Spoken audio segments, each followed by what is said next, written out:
けましておめでとうございます。ひろじいです。毎年新年の初めは、自宅の庭で庭館をし、焚き火を見ながら過ごしています。今年もこれから一発目の庭館を始めたいと思います。今年もよろしくお願いいたします。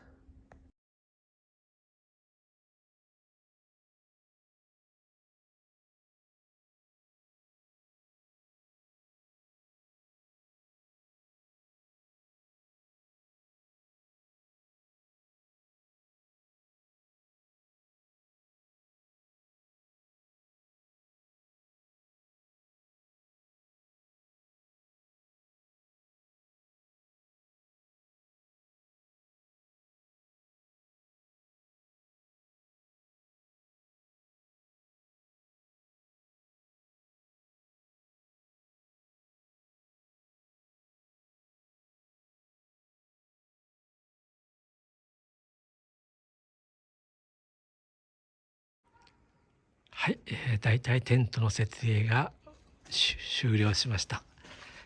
本日のテントはバンドックのソロベース、ひろしさんもよく使ってますよね。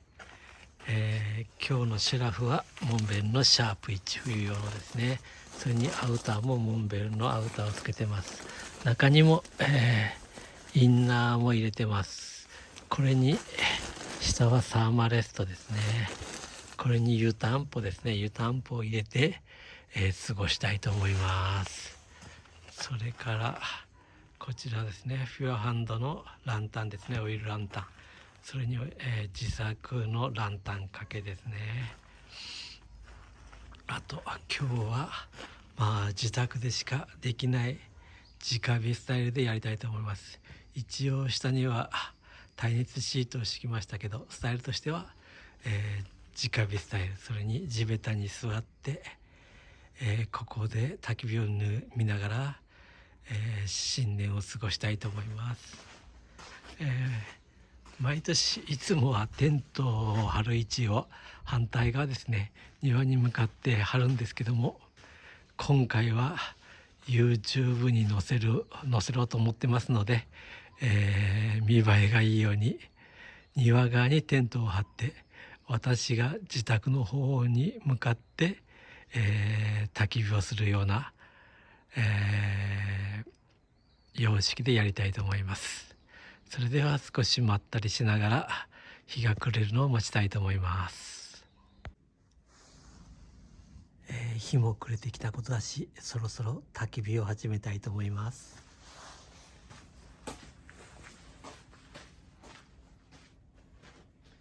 よいしょ。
焚き火も置き火の状態になってきて、いい状態になってきました。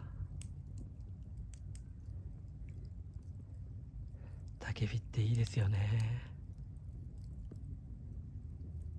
人はみんないろんな思いを心に抱いて生きていると思うんですけど、焚き火を見ているとなんかそんな思いも少しは癒されるような気がします。今年1年もいろんな写真や動画を上げていきたいと思いますので、よかったらまた見てください。それではおやすみなさい。